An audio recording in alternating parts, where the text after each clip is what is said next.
IBN 7 हौसला है। इसको चलाते रहो, जन्मभूमि को चलाते रहो, रामलला को जेल में बंद करके रोटियां सेकते रहो। हम मुसलमान बेवकूफ नहीं है। अब हम जन्मभूमि बाबरी मस्जिद की पैरवी नहीं करेंगे, नहीं करेंगे, नहीं करेंगे, इसलिए कि हमें सरकार पर उम्मीद नहीं है। बहुत उम्र हो गई है, 92 साल से ज्यादा की उम्र है। 92 तो सरकारी उम्र है, पता नहीं। और इसके अलावा उनका फ्रस्ट्रेशन है, हम लोग तो उनके बारे में कुछ इसलिए नहीं कहते कि पुराने साथी हैं। और उनके होने नहीं होने से मुकदमे का कोई लेना देना नहीं। कोई मंदिर मस्जिद किसी के साथी वफौती नहीं होता है, वो तो धर्म का एक सिंबल है। मस्जिद पर कोई मुकदमे की इजारादारी नहीं है उनकी कि वो कोई मालिक हो गए उस इश्यू के। अशोक सिंघल के द्वारा या विनय कटियार के द्वारा जिन जिन का नाम वो ले रहे हैं, विश्व हिंदू परिषद के नेतृत्व ने बातचीत से इनकार कर दिया और इस कारण उनकी हठधर्मी के कारण मामला अटक गया। ये सफेद झूठ है। हम लोग मोदी जी के कार्यालय में पत्र देने आए हैं। हम लोग चाहते हैं कि अयोध्या में श्री राम मंदिर का भव्य निर्माण हो। जैसा कि हाशिम अंसारी जी ने कहा है कि अब रामलला को आज़ादी दे देनी चाहिए, तो हम लोग उनका पुरजोर समर्थन करते हैं। हर मुसलमान अब ये गलतफहमी को छोड़े कि वहाँ पर मस्जिद, अयोध्या राम जन्मभूमि है, ये सब लोग जानते हैं। और कोई भी व्यक्ति अपना धर्म, अपनी जाति, अपना मजहब बदल सकता है, मगर अपने पूर्वज को नहीं बदल सकता। राम हमारे पूर्वज थे और हैं और रहेंगे। सुरक्षा बल अपनी ड्यूटी पे तैनात हैं, पूरी निष्ठा और ईमानदारी से अपने कर्तव्य का पालन कर रहे हैं। कोई गड़बड़ी ऐसी बात नहीं है। 5 साल नहीं, 1 साल के भीतर ही हम लोग उनसे आग्रह करेंगे कि आप राम मंदिर निर्माण की पहल प्रारंभ कर दीजिए और राम मंदिर का निर्माण कराइए। आपको जनता ने, सभी ने आपको इसीलिए भेजा है और आप बहुमत में हैं, इसलिए अब इस समय चूकिए मत और राम मंदिर का भव्य दिव्य भव्य मंदिर का निर्माण करिए। आज 6 दिसंबर है। बाबरी को 22 साल हो चुके हैं। रामलला के वनवास के 22 साल पूरे हो चुके हैं। खुले आसमान के नीचे तंबू में ठिठुरते रामलला के 22 साल बीत चुके हैं। हाई कोर्ट का फैसला आ चुका है, उसके बाद भी इस मामले का कोई ठोस हल अभी तक नजर नहीं आ रहा। केंद्र में नई सरकार आने के बाद एक बार फिर अयोध्या खबरों में है। राम जन्मभूमि न्यास ने एक बार फिर अयोध्या में राम जन्मभूमि पर मंदिर निर्माण के लिए आवाज बुलंद की है। न्यास के अध्यक्ष नृत्य गोपाल दास का कहना है कि दिल्ली में पूर्ण बहुमत की सरकार है, इसीलिए अब अयोध्या में कानून बनाकर मंदिर निर्माण किया जाना चाहिए।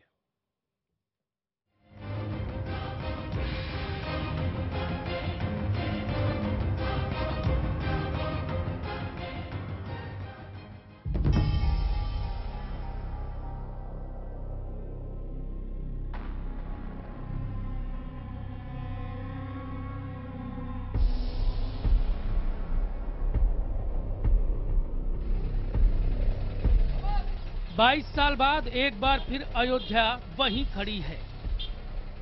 कड़ी चौकसी, हथियारबंद सिपाही, जामा तलाशी।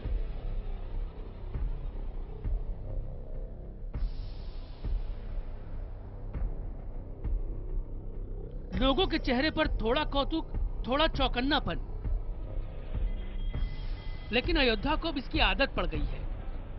हर साल 6 दिसंबर आते ही बाबरी कांड की यादें ताजा हो जाती हैं, माहौल में थोड़ी सरगर्मी बढ़ जाती है। इस बार भी सतह पर सब कुछ वैसा ही है, लेकिन अब केंद्र में बीजेपी की सरकार है, तो मंदिर पक्ष का हौसला थोड़ा बुलंद है। राम जन्मभूमि आंदोलन से जुड़े नेताओं की एक बड़ी तादाद है बीजेपी में। पार्टी इस आंदोलन की समर्थक रही है, इसलिए जब पार्टी पूर्ण बहुमत के साथ सत्ता में है, तो अब मंदिर निर्माण की मांग भी जोरों पर है। राम जन्मभूमि न्यास के अध्यक्ष महंत नृत्य गोपाल दास 1 साल के भीतर मंदिर निर्माण की पहल शुरू करना चाहते हैं। उनका कहना है कि अब समझौते से नहीं, संसद में कानून बनाकर मंदिर का निर्माण करें।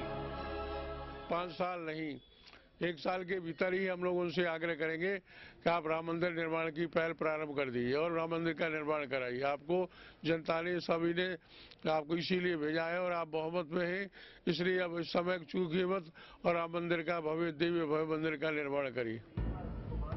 उधर बाबरी मस्जिद से जुड़ा पक्ष 22वीं बरसी पर शोक मनाता नजर आया। फैजाबाद में बाबरी मस्जिद एक्शन कमेटी और अन्य संगठनों से जुड़े लोगों ने उसी तर्ज पर शोक सभा की जिस तरह पहले से वो करते आए हैं। उन्हें अब भी बाबरी के लिए इंसाफ का इंतजार है। वो फैजाबाद में बाबरी विध्वंस का दिन काला दिवस के रूप में मना रहे हैं।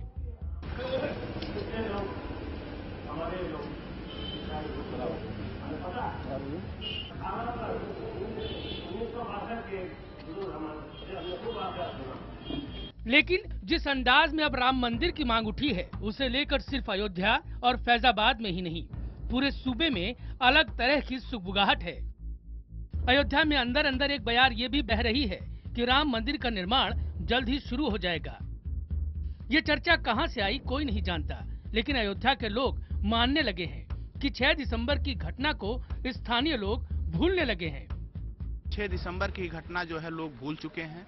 ऐसी कोई जिज्ञासा नहीं है कि उस घटना की पुनरावृत्ति हो, और आपस में लोग समझदारी से, सहमति से भी रहना चाहते हैं और रह रहे हैं।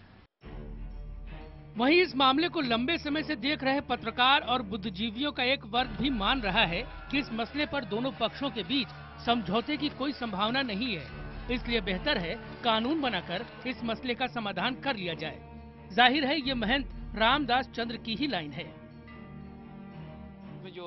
जो राजनीतिक रोटियां अपनी सेकते हैं बाबरी मस्जिद और राम जन्मभूमि दोनों के नाम पे, उनको बहुत तकलीफ होगी। वो नहीं चाहेंगे कि इस मसले का हल निकले एमिकेबली। वो चाहते हैं कि ये टेंशन बना रहे, ये बरकरार रहे, और मुझे लगता है कि शायद इसीलिए मोदी ने अपने कुछ एनवॉयस के जरिए से इस तरीके की बातचीत शुरू कराई होगी।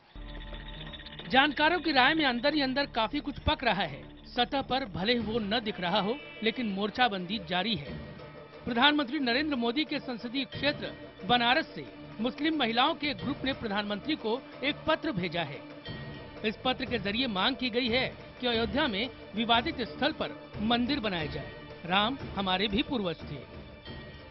हर मुसलमान अब ये गलतफहमी को छोड़े कि वहाँ पर मस्जिद, अयोध्या राम जन्मभूमि है, ये सब लोग जानते हैं। और कोई भी व्यक्ति अपना धर्म, अपनी जाति, अपना मजहब बदल सकता है, मगर अपने पूर्वज को नहीं बदल सकता। राम हमारे पूर्वज थे और हैं और रहेंगे। हम लोग यहाँ पर नरेंद्र मोदी जी के कार्यालय में आए हैं पत्र देने के लिए। हम लोग चाहते हैं कि अयोध्या में जो बरसों से चला आ रहा है झगड़ा, वो अब खत्म हो और वहाँ पे राम जी का भव्य मंदिर का निर्माण हो। जाहिर है ये भी एक चौंकाने वाली मांग है, जो एक ऐसे कोने से उठी है जिसकी उम्मीद नहीं थी। लेकिन कुछ लोगों की नजर में ये महज एक चुनावी स्टंट है, इससे ज्यादा कुछ नहीं। अयोध्या के मामलों को इस तरह गरमाया जा रहा है कि वो 2017 तक चुनाव के लिए बीजेपी के पक्ष में माहौल बना दे। कहा जा रहा है कि साधु संत सरकार का विरोध करने के नाम पर, राम मंदिर के नाम पर दरअसल बीजेपी के ही पक्ष में माहौल बना रहे हैं। हिंदुत्व को फिर से सेंटर स्टेज पर ला करके हिंदूवादी लोगों को भारतीय जनता पार्टी से जोड़ा जा सके, और दूसरी तरफ जो सरकार है या जो जैसे प्राइम मिनिस्टर हैं या केंद्र के मंत्री हैं, वो विकास के नाम पर तब तक 2017 तक 2-2.5 साल सरकार के हो भी चुके होंगे नरेंद्र मोदी के। विकास के नाम पर सरकार लड़ेगी और हिंदुत्व के नाम पर पार्टी और संघ परिवार लड़ेगा। और मुझे लगता है कि ये सब मंदिर बनाने का नहीं, उत्तर प्रदेश में सत्ता में काबिज होने का एक उनका नया शिगुफा है। बहरहाल अयोध्या हाल के दिनों में तीर्थ यात्रियों के लिए अहम हो गई है। आज से 22 साल पहले जिस अयोध्या में कार सेवक आए थे, उससे पहले उस अयोध्या में केवल पास पड़ोस के जिलों के तीर्थयात्री 14 कोसी परिक्रमा के लिए आते थे। आज उस अयोध्या में दूर दराज से यात्री आ रहे हैं। इनकी बड़ी तादाद गुजरात, महाराष्ट्र के अमीर तीर्थयात्रियों के साथ साथ दक्षिण भारतीय तीर्थयात्रियों की भी है। तीर्थयात्रियों की इस बड़ी तादाद ने कुछ बड़ी हॉस्पिटैलिटी चेन का ध्यान भी अयोध्या की तरफ खींचा है। जानकारों की माने तो वो अयोध्या में चोरी छिपे जमीनों के लिए मोलभाव भी करने लगे हैं। Bureau report, IBN 7। अगर लोग ये सोच रहे हैं कि अयोध्या में कुछ बदल रहा है तो वो गलत भी नहीं है। ये बदलाव बयानों में भी नजर आ रहा है। सबसे ताजा बयान है बाबरी मस्जिद के सबसे पुराने पैरोकार हाशिम अंसारी का। हाशिम ने आगे बाबरी मस्जिद का मुकदमा लड़ने से ही इनकार कर दिया है। उनका कहना है कि वो सियासत से तंग आ चुके हैं और वो मस्जिद का मुकदमा नहीं लड़ेंगे। दरअसल इसमें उनकी हताशा भी शामिल है और आजम खान जैसे नेताओं के खिलाफ उनकी नाराजगी भी, जबकि कुछ लोग इसमें बीजेपी का दबाव भी दिख रहे हैं। हम मुसलमान बेवकूफ नहीं है। अब हम जन्मभूमि बाबरी मस्जिद की पैरवी नहीं करेंगे, नहीं करेंगे, नहीं करेंगे, इसलिए कि हमें सरकार पर उम्मीद नहीं है। पहचाना आपने? ये वो हाशिम अंसारी हैं जिन्होंने राम जन्मभूमि बाबरी मस्जिद का पूरा इतिहास अपनी आंखों के आगे गुजरते देखा है। 97 साल के हाशिम अंसारी बाबरी मस्जिद के सबसे पुराने और असल मुद्दई। अंसारी ने अचानक बाबरी मस्जिद का मुकदमा न लड़ने और रामलला को आजाद देखने की ख्वाहिश का इजहार कर सबको चौंका दिया है। हाशिम अंसारी का दर्द ये है कि बाबरी मस्जिद बनाम राम जन्मभूमि की जंग में रामलला हाशिए पर चले गए हैं। हाशिम अवध के खांटी बुजुर्ग हैं जो जंग की भी मर्यादा जानते हैं। उनकी लड़ाई सिद्धांतों की है, मगर रामलला से उनका कोई बैर नहीं है।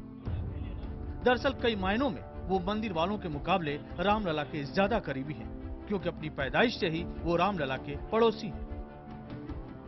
सब तो कोठियों में रह रहे हैं और रामलला तिरपाल में रह रहे हैं। मैं रामलला को तिरपाल में देखना नहीं चाहता। खुद तो बढ़िया मिठाई 100 रुपए किलो की खा रहे हैं और रामलला को इलायची दाना खिला रहे हैं। ये नहीं होगा। अब हम हर कीमत पर रामलला को आजाद देखना चाहते हैं।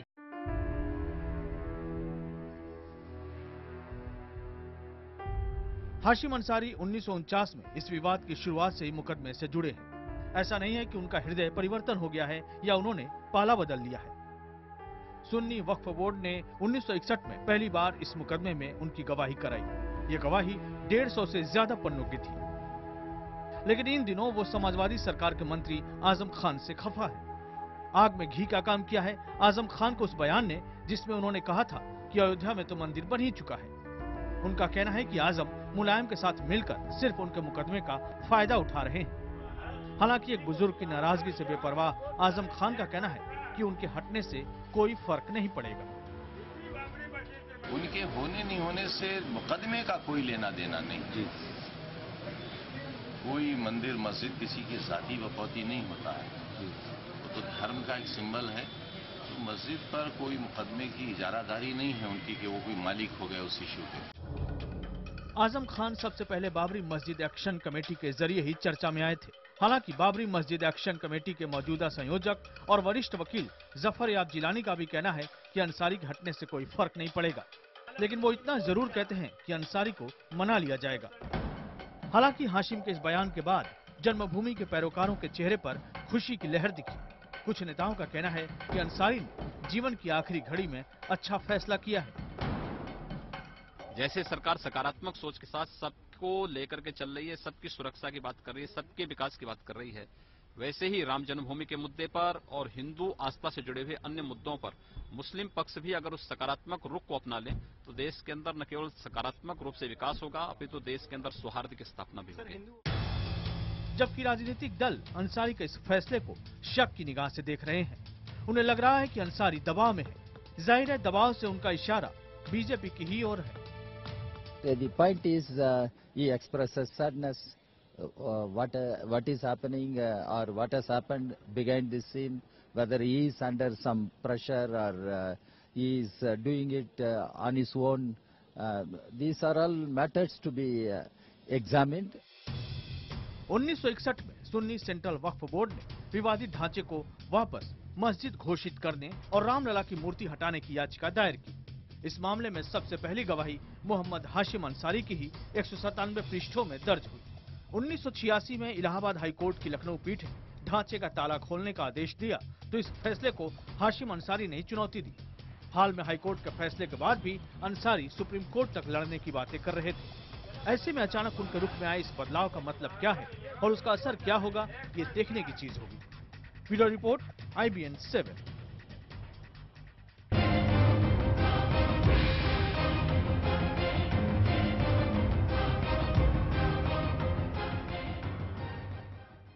अयोध्या में राम जन्मभूमि बाबरी मस्जिद विवाद की शुरुआत 1949 से हुई।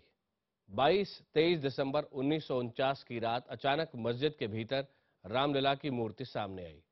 ये मूर्ति रखी गई थी या फिर रखवाई गई थी, इसे लेकर दावे से कुछ भी कहना मुश्किल है। लेकिन विश्व हिंदू परिषद के लोग एक मुस्लिम सिपाही अब्दुल बरकत के बयान का हवाला देते हैं और कहते हैं कि मूर्तियां वहां प्रकट हुई थी। इसमें फैजाबाद के तत्कालीन जिलाधिकारी के नैयर की भूमिका पर भी सवाल उठाए गए हैं। फिलहाल हाईकोर्ट के फैसले के बाद मामला अब सुप्रीम कोर्ट के हवाले है।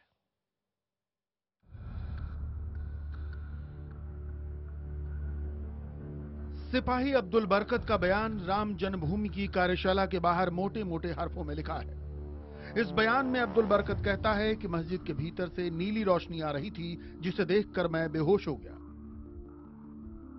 बहरहाल शुरुआती मुद्दा सिर्फ ये था कि मूर्तियां मस्जिद के आंगन में स्थित राम चबूतरे पर वापस जाएं या वहीं उनकी पूजा अर्चना चलती रहे।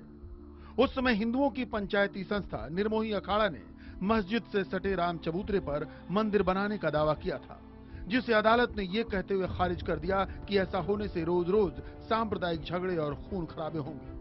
अदालत ने यह भी कहा कि इतिहास में हुई गलती को 350 साल बाद ठीक नहीं किया जा सकता। जाहिर है विवाद 350 साल पुराना है, लेकिन इतने जोर पकड़ा राजीव गांधी के कार्यकाल में। 1986 में शाहबानो केस में हाथ जला चुके राजीव गांधी ने अयोध्या कार्ड का इस्तेमाल किया। 1986 तक बंद पड़ी रही बाबरी मस्जिद का ताला अदालती आदेश के बाद खोला गया। इसी की प्रतिक्रिया में फरवरी 1986 में बाबरी मस्जिद संघर्ष समिति का गठन हुआ और मुस्लिम समुदाय ने भी विश्व हिंदू परिषद की तरह आंदोलन और संघर्ष का रास्ता अख्तियार किया। राजीव गांधी ने 1989 में अपने चुनावी अभियान का श्री गणेश फैजाबाद में जनसभा कर राम राज की स्थापना के नारे के साथ किया। चुनाव से पहले ही विश्व हिंदू परिषद ने विवादित मस्जिद के सामने करीब 200 फीट की दूरी पर राम मंदिर का शिलान्यास किया, जो कांग्रेस से मुस्लिम समुदाय की नाराजगी की अहम वजह बना। राजीव गांधी के कदम ने विश्व हिंदू परिषद का हौसला बुलंद कर दिया और मंदिर बनाने की उसकी कोशिशों ने जोर पकड़ा। 1990 में मुलायम सिंह यादव ने इस मामले में मुसलमानों की सहानुभूति हासिल करने के लिए परिंदा पर नहीं मार सकता जैसे बयान देकर हिंदुओं को उकसाया। यूपी पुलिस की चलाई गोलियों से कई कारसेवक मारे गए और आंदोलन ने आग पकड़ ली। दिन आया 6 दिसंबर 1992 का। सूबे में बीजेपी की सरकार थी। सरकार ने सुप्रीम कोर्ट से विवादित ढांचे की रक्षा का वादा किया था। हजारों कारसेवकों की भीड़ इकट्ठा थी और अचानक भीड़ का रेला बीजेपी के बड़े नेताओं की मौजूदगी में विवादित परिसर में घुस गया। इसके बाद वो हुआ जिसकी उम्मीद नहीं थी। भारत के इतिहास में ये बहुत ही दुखद दिन है। 22 साल हो गए बाबरी मस्जिद को जिन लोगों ने शहीद किया था, जिन लोगों ने ध्वस्त किया था, वो सरकार के आला पदों पर बैठे हैं। तब से आज का दिन है। रामलला खुले आसमान के नीचे एक तरपाल के नीचे पड़े हैं। उनके दर्शन अब भी जारी हैं। अब भी पूजा पाठ होता है, लेकिन अब वहां विवादित ढांचा नहीं है। सरकार बनने के बाद विश्व हिंदू परिषद के संतों महंतों की सबसे बड़ी पीड़ा यही है कि आखिर अब किस बात की देर। हमारी अपेक्षा यह है कि इतने प्रचंड बहुमत के कारण, वो बहुमत जो है वो हिंदुत्व की छवि के कारण मिला है। आप क्यों नहीं बोलते कि हम हिंदू राष्ट्र बनाना चाहते हैं? विश्व हिंदू परिषद के नेतृत्व ने बातचीत से इनकार कर दिया और इस कारण उनकी हठधर्मी के कारण मामला अटक गया। ये सफेद झूठ है। बहरहाल इलाहाबाद उच्च न्यायालय की लखनऊ खंडपीठ ने 30 सितंबर 2010 के अपने फैसले में विवादित जमीन को 3 हिस्सों में बांट दिया। 2/3 हिस्सा मंदिर के नाम पर हिंदू पक्ष और रामलला को दिए गए, जबकि 1 हिस्सा मुस्लिम पक्ष को दिया गया। लेकिन अदालत के इस फैसले से मुस्लिम पक्ष संतुष्ट नहीं था। उसने सुप्रीम कोर्ट का दरवाजा खटखटाया और सुप्रीम कोर्ट ने भी इस फैसले को असामान्य मानते हुए यथास्थिति बरकरार रखने का आदेश दे दिया। तब से रामलला वनवास झेल रहे हैं। विवादित स्थल की 3 स्तर की सुरक्षा व्यवस्था है, जिसे पार करना किसी के लिए भी कठिन है और धर्म नगरी अयोध्या में राम के नाम पर कारोबार बदस्तूर जारी है।